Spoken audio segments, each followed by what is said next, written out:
Hi hello வணக்கம். இன்னைக்கு நம்ம சமையலில் மாங்காய் பச்சடி வாங்க செய்யலாம்.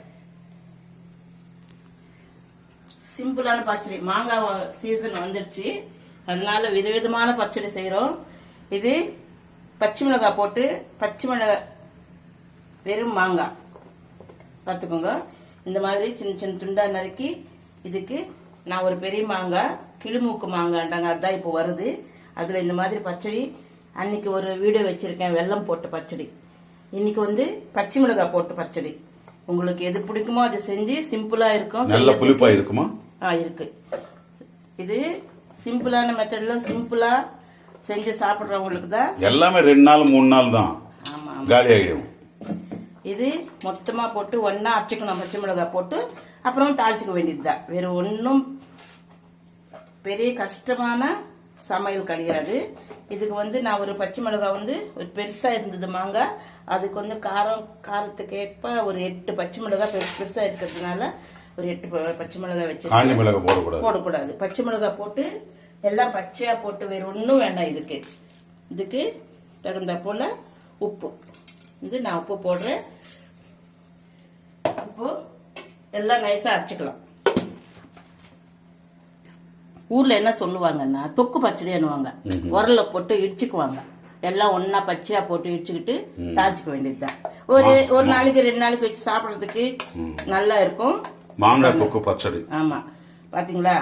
இது பச்சை மிளகாய் போட்டு, இதுக்கு இஞ்சி பூண்டு அதெல்லாம் தேவையில்லை. வெறும் பச்சை மிளகாய் உப்பு போட்டு இந்த மாதிரி நம்ம உரல் இருந்தா அவர்ல போட்டு இடிச்சுக்கலாம். இல்லைன்னா இப்ப எல்லாம் மிக்சி, அதனால இந்த மாதிரி மிக்சியில போட்டு அரைச்சிக்கிட்டு தாளிச்சுக்க வேண்டியது. கிராமத்து பச்சடி. ஆமா, சூப்பரா இருக்கும். பாத்தீங்களா? இதுக்கு ஒரு 4 ஸ்பூன் எண்ணெய். கொஞ்சம் எண்ணெய்லாம் நிறைய ஊறுகாய் மாதிரி எல்லாம் பிடிக்காது. இதுக்கு கொஞ்சம் உப்பு. நான் போட்ட உப்பு விட கொஞ்சம் கம்மியா இருக்கு. நான் கொஞ்சம் சால்ட் சேர்ப்பேன். அதை பார்த்துக்கிட்டு நம்ம லாஸ்ட்ல சேர்த்துக்கணும். ஃபர்ஸ்ட்லயே நம்ம உப்பு போட்டோம்னா உப்பு ஜாஸ்தி ஆயிடுச்சுன்னா ஒன்றும் பண்ண முடியாது. அதனால கொஞ்சமா போட்டுக்கணும். அப்புறமா தான் உப்பு பத்தலன்னா இதுக்கு கடுகு, ஆஸ் யூஷுவலா கடுகு, கொஞ்சம் கடலைப்பருப்பு, கொஞ்சம் உளுத்தம் பருப்பு, கொஞ்சம் ஜீரகம். இதுக்கு பெருங்காயம், வெந்தயம் அதெல்லாம் தேவையில்லை.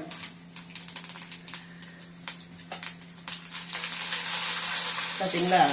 எல்லாம் சிகப்பா வச்சுட்டு இதுல கொஞ்சம் மஞ்சத்தூள் போட்டுக்கணும். பார்த்தீங்களா? மஞ்சத்தூள் போட்டாச்சு. கொஞ்சம் கருவேப்பிலை.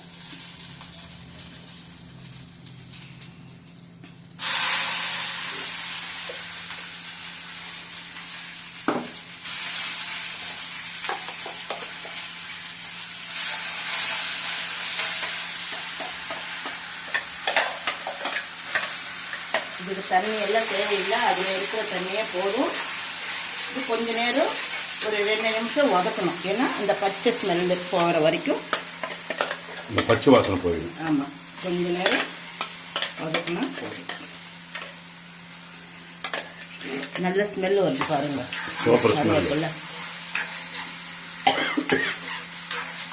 ஆனா பச்சை மிளகாய் ஸ்மெல் தான் அதிகமா வருது. அதுக்கு தான் கொஞ்ச நேரம் வதக்கணும். இந்த மாதிரி கொஞ்ச நேரம் வதக்கிட்டோம்னா அந்த ஸ்மெல் போயிடும். ஆனா இதுக்கு காஞ்சி மிளகாய் போட்டா நல்லா இருக்காது. இந்த மாதிரி பச்சை பச்சைன்னு இருக்கும். தொக்கு பச்சடி என்னவாங்க நம்ம ஊர்ல. டக்குன்னு ஒரு மாங்காய் கடிச்சா 4 பச்சை மிளகாய் போட்டு டப்பான்னு உரல்ல போட்டு இடிச்சிடுவாங்க. அந்த டேஸ்ட் இல்லையா? அது நல்லா இருக்கும். இதுவும் நல்லா இருக்கும். இந்த டேஸ்ட்டுக்கு நம்ம இப்போ பழகிட்டோம், அதனால இது கூட நல்லா இருக்கும். அவ்வளவுதான். இது உப்பு காரம் எல்லாம் கரெக்டா இருக்கு. இதே மாதிரி பண்ணி சாப்பிடுங்க. லைக் பண்ணுங்க, ஷேர் பண்ணுங்க. இதுதான் மாங்காய் தொக்கு பச்சடி, பச்சை மிளகாய் போட்டு.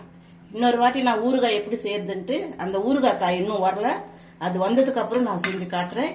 இது அன்னைக்கு ஸ்வீட் பச்சடி, இன்னைக்கு கார பச்சடி. ஓகே, சாப்பிட்டுட்டு சப்ஸ்கிரைப் பண்ணுங்க.